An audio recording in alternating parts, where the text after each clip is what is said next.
Bonjour et bienvenue à la correction du DS numéro 2 pour les classes de seconde. Première question de ce DS, c'était un QCM qui se composait donc de 3 questions. Alors, la première question du QCM, dans un repère orthonormé ABC, on donne E le symétrique de C par rapport à B. Faisons un schéma de la situation. On a donc un repère ABC qui est bien orthonormé puisqu'on a bien un angle droit et que 3 carreaux représentent 1 et que 3 carreaux représentent 1, c'est donc un repère orthonormé. Le point E est le symétrique de C par rapport à B, ce qui signifie que B en fait est le milieu de CE. Bon bah très bien. Alors voyons les questions qui sont proposées. Les affirmations proposées, pardon. ACBE est un parallélogramme. Alors clairement, C, B et E sont alignés. Donc si je relis ACBE, c'est tout sauf un parallélogramme, puisque là en fait je n'ai qu'un seul côté. Donc on va voir plutôt... on n'aura pas, je veux dire, un parallélogramme. Donc là, est-ce que c'est un parallélogramme? C'est faux. Ensuite, EC égale la racine de 8. Alors, passons cette question pour voir celle d'après. E appartient au cercle de centre A et de rayon AC. Donc E appartient au cercle de centre A. Donc je prends A et de rayon AC. Donc si je prends A comme centre et AC comme rayon, forcément la longueur AC est la même que la longueur AB. Donc mon cercle, il va forcément... Pardon pour le cercle, hein, j'ai pas de compas sous la main pour faire les choses proprement. Mais on comprend bien que le cercle va passer par le point B. Le cercle va passer par le point ici, 1, 2, 3, par ce point-là. Donc d'abscisse 0 et d'ordonnée moins 1. Par le point d'abscisse moins 1 et d'ordonnée 0. Et va revenir sur le point C. Donc clairement, il ne passera pas par E. Donc là, c'était faux. Ensuite, on a EC égale racine de 8 et E a pour coordonnées 2xb moins xc et 2yb moins xc. YC. Donc là, on va essayer déjà de regarder cette quatrième affirmation. Nous savons que B est le milieu de CE. Donc si B est le milieu de CE, on peut donc écrire les choses suivantes. Que XB est égal à XC plus XE sur 2, et que YB est égal à YC plus YE sur 2. Le 2, on le passe de l'autre côté, on a donc 2XB est égal à XC plus XE, et donc de même, 2YB est égal à YC plus YE. Passons ensuite le XC de l'autre côté, on a donc 2XB moins XC qui est égal à XE, et 2YB moins YC qui est égal à YE. Donc la formule pour trouver le XE, c'est bien 2XB moins XC, et la formule pour trouver le YE, c'est bien 2YB moins YC. C'était donc les deux formules qui étaient proposées, à savoir 2XB moins XC et 2YB moins YC. C'était donc vrai. Réglons maintenant le sort de la dernière affirmation. Alors la dernière affirmation, faisons les calculs. Déjà dans le repère orthonormé ABC, on sait que A c'est l'origine, donc il a comme coordonnée 0, 0. B il est à 1 sur les abscisses, il est donc en coordonnée 1, 0. C est à 1 sur les ordonnées, donc il a pour coordonnée 0, 1. Et E. Bah E on peut se servir donc de la formule qu'on avait trouvée au-dessus. Donc si je fais 2xb, donc 2 fois 1, 2, moins yc moins 0, j'obtiens bien 2 pour l'abscisse de E. Et si je fais 2yb, 2 fois 0, bah ça fait 0, moins yc moins 1, j'obtiens bien moins 1 pour l'ordonnée de E. En faisant ensuite les calculs de la distance EC dans le repère ABC, et je peux le faire parce que c'est un repère orthonormé, donc on peut faire la formule. On a bien xc moins xe au carré plus yc moins ye au carré, ce qui nous donne xc 0 moins 2, ça me fait moins 2 au carré, et 1 moins moins 1, ça fait 1 plus 1, ça fait 2 au carré. J'ai bien 4 plus 4, ça fait donc racine de 8. Et donc l'affirmation EC est égal à racine de 8 était donc vraie. Passons à la question suivante. Dans le repère orthonormé OIJ, on donne donc les points suivants, A, B et M. Alors si on trace si on fait un petit schéma de la situation, dans le repère orthonormé OIJ, d'accord, on a donné donc les coordonnées du point A de 1, du point B moins 1, et du point M 0, 2. Quelles sont les questions? AB est égal à 2MB en termes de distance. Le repère est orthonormé, donc on peut faire les calculs. On a tout ce qu'il faut, on fait donc le calcul de AB, XB moins XA au carré, donc XB c'est moins 1, moins 2, moins 1, moins 2 au carré, plus YB moins 1, moins 1 au carré, ce qui nous donne moins 3 au carré ça fait 9, moins 2 au carré ça fait 4, 9 et 4, 13, racine de 13. Et MB, de même, hein, c'est la même formule, et on va obtenir XB, donc moins 1, moins XM c'est 0, donc moins 1 moins 0 ça fait moins 1, YB c'est moins 1, et YM c'est moins 2, donc moins 1 moins 2 ça fait moins 1 plus 2, on va donc avoir moins 1 au carré plus moins 1 plus 2 au carré, ce qui fait ici 1, et là ce qui fait 1 et 1 ça fait 2, donc racine de 2. Alors est-ce que AB est égal à 2 fois MB? Non, racine de 13 n'est pas égale à 2 fois racine de 2. Donc là c'était faux. Alors est-ce que M appartient à la médiatrice de AB? Alors qu'est-ce que la médiatrice de AB?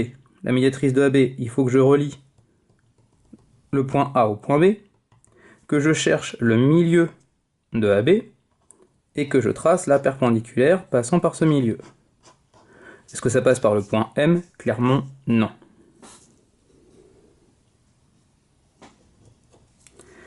M appartient au cercle de centre B et de rayon AB. M appartient au cercle de centre B et de rayon AB. Alors, si je trace un cercle qui a pour rayon AB et qui a pour centre B, le cercle il va quand même être. Donc on va avoir cette distance AB partout. On passe très nettement. On ne passe pas vraiment très nettement sur le point M. Donc il est clair que le point M n'appartient pas à ce cercle. Et enfin, le triangle ABM est-il isocèle en A? Eh bien, calculons la distance AM. On fait la même formule que tout à l'heure. XM moins XA le tout au carré, plus YM moins YK le tout au carré. On obtient moins 2 plus moins 2 moins 1 au carré, ce qui nous donne racine de 13. On a bien que AB et AM est égal à racine de 13, donc le triangle est bien isocèle en A.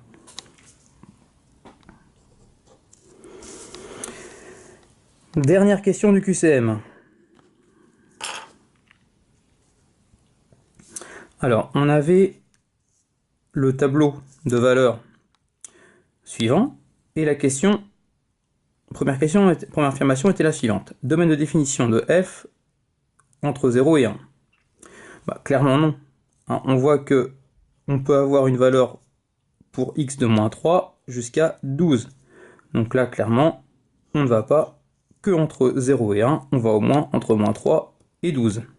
Sachant qu'on ne sait pas si c'est défini entre les deux, soit dit en passant, mais au moins, on peut au moins aller jusqu'à moins 3 et jusqu'à 12. Donc là, c'était faux. Le point M qui a pour abscisse moins 3 et pour ordonnée 0, ce point M, il appartient à la courbe. Bah oui, parce que lorsque x vaut moins 3, l'image de moins 3, c'est bien 0.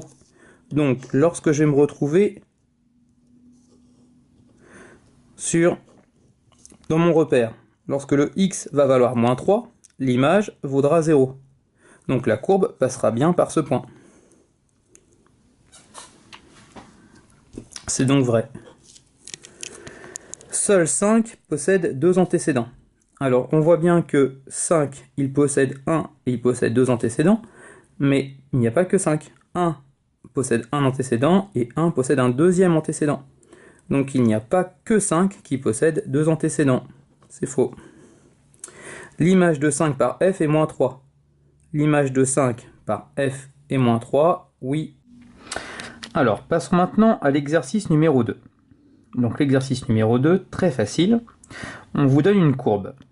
Et on vous dit que cette courbe, c'est la courbe qui représente une fonction, la fonction f, et qu'elle est donnée dans un repère orthonormé. Donc si c'est un repère orthonormé OIJ, cela signifie que O, c'est l'origine du repère, I, est placé à 1 sur les abscisses et J est placé à 1 sur les ordonnées. Donc on a directement l'échelle. Donc 1 carreau égale 1 et 1 carreau égale 1. Alors quelles sont les questions? Donner l'ensemble de définitions de cette fonction.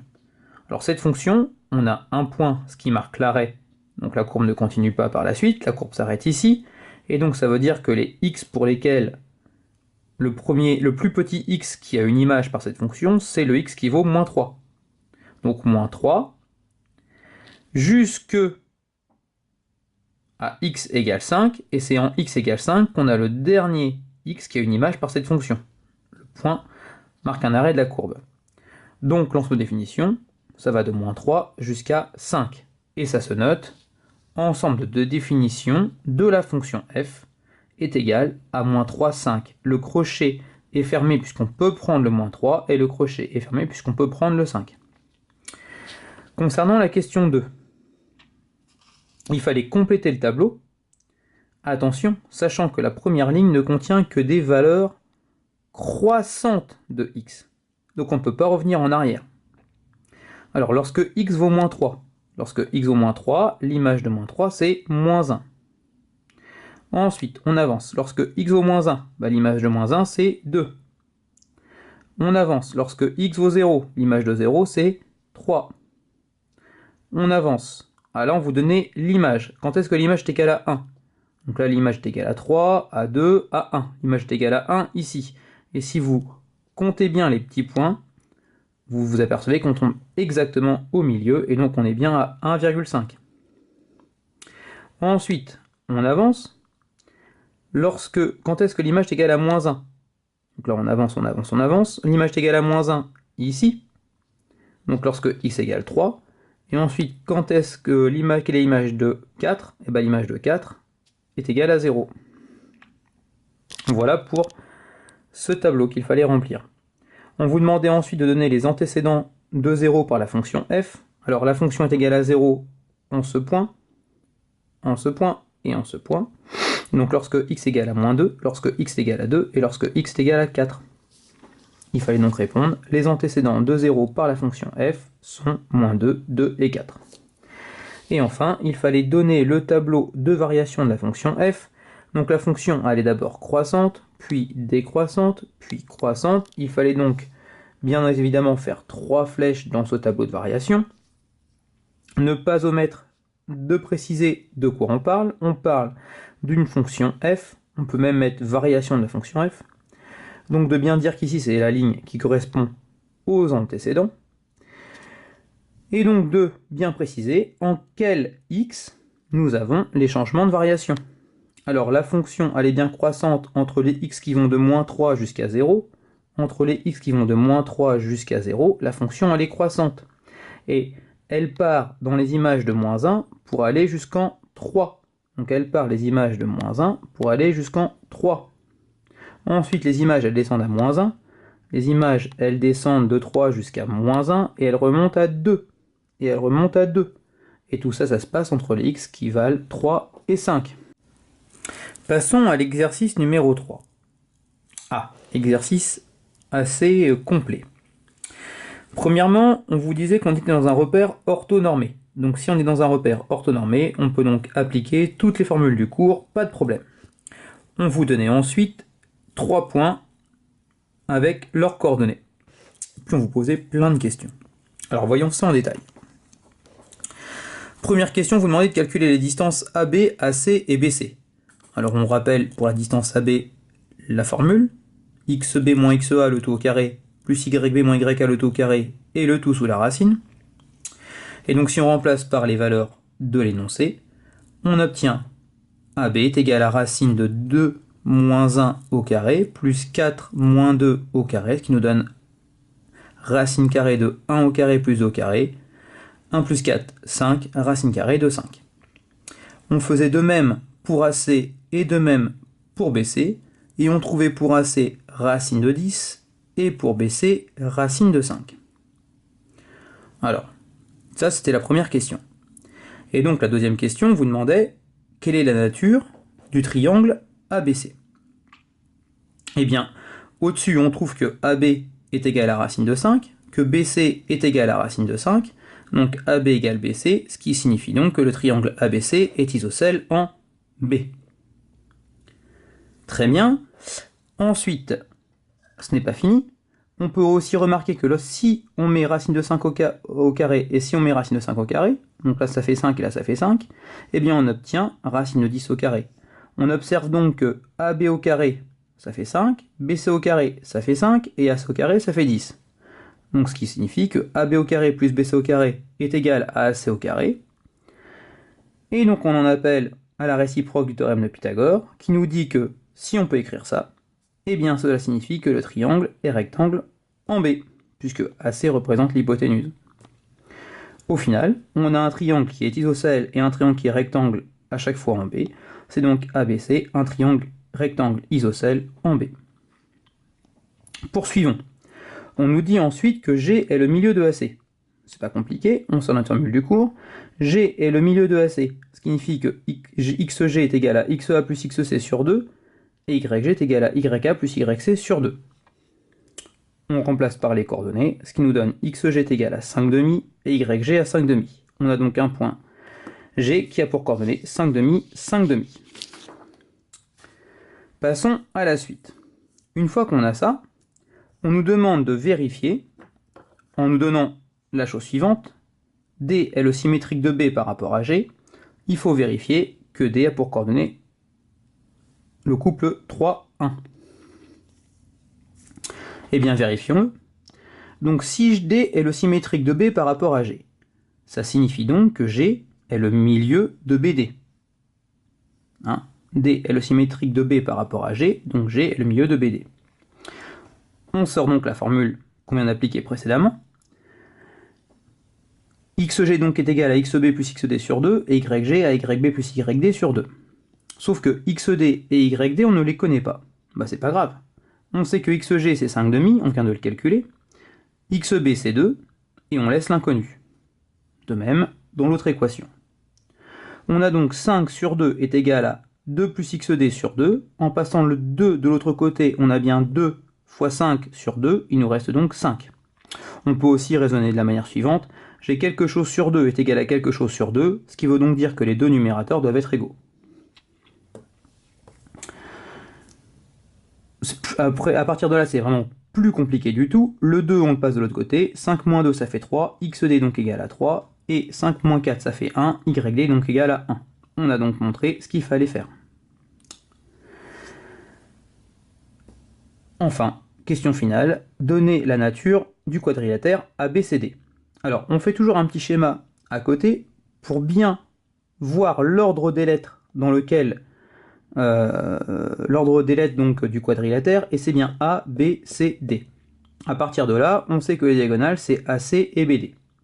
On vient de montrer précédemment que G était le milieu de BD, et encore avant que G était le milieu de AC. Donc G est le milieu de AC et le milieu de BD. Bah ça signifie que G c'est l'intersection des diagonales, et que celles-ci se coupent en leur milieu. On a donc clairement que ABCD est un parallélogramme. De plus, dans ce parallélogramme, on a vu au début que la longueur AC, elle mesurait racine de 10. Bah, il ne nous reste plus qu'à calculer la longueur BD. Et en faisant le calcul, au magie, on s'aperçoit que la longueur BD, elle fait aussi racine de 10. Donc les deux diagonales ont la même longueur. Lorsqu'on a un parallélogramme qui a ses diagonales de même longueur, ça s'appelle un rectangle. Donc ABCD est un rectangle. Mais c'est pas fini. On a vu au début que la longueur AB elle faisait racine de 5 et que la longueur BC, elle faisait racine de 5 aussi. Donc on a AB racine de 5 et BC racine de 5. Et quand dans un rectangle on a deux côtés consécutifs qui se suivent et qui sont de même longueur, bah ça veut dire que celui-là c'est aussi la même longueur et celui-là la même longueur. Donc tous les côtés font racine de 5. Lorsqu'on a un rectangle qui a tous ses côtés égaux, ça s'appelle un carré. Et l'exercice était fini. Passons à l'exercice numéro 5, sur l'algorithme. On vous donnait l'algorithme suivant. Donc un algorithme assez conséquent. Bon. Donc il y avait 1, 2, 3, 4 et 5 variables.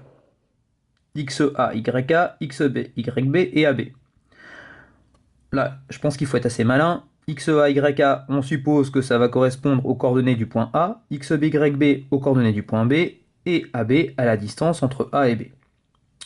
On vous demandait donc de compléter l'algorithme, sachant que AB désignait la distance entre A et B. Bon, c'est pas compliqué, d'écrire la formule suivante, AB prend la valeur racine carrée de XB moins XA au carré plus YB moins YA au carré. Ça tombait sous le sens. Ensuite, on vous demandait de tester l'algorithme pour les valeurs suivantes. Alors au départ, dans l'algorithme, on écrit lire XA, lire YA, lire XB, lire YB. Ce qui signifie qu'on rentre toutes les valeurs des coordonnées des deux points. Donc au départ, XA il vaut 0, YA vaut 0, YB vaut 90 et YB vaut 10. Puis enfin, il faut faire le calcul. Donc AB va prendre la valeur racine carrée de 90 moins 0 au carré plus 10 moins 0 au carré. Ce qui signifie racine carrée de 8200. Que dit l'algorithme? Si le résultat trouvé est plus petit que 100, eh bien que fait-on? On donne l'affichage suivant, la distance AB est trop petite. Si c'est le cas contraire, ça veut donc dire que si la distance AB est soit égale à 100 ou soit supérieure à 100, eh bien on affiche la distance AB peut convenir pour la longueur d'un terrain de foot. Nous on a obtenu racine de 8200. Si vous n'êtes pas convaincu, prenez la calculatrice et vous allez voir que le nombre obtenu est inférieur à 100. Eh bien, que va-t-on afficher? On va afficher la distance AB est trop petite. Donc l'affichage, c'est la distance AB est trop petite. Et c'est ce qu'on vous demandait de faire. Préciser ce que va afficher cet algorithme. Voilà.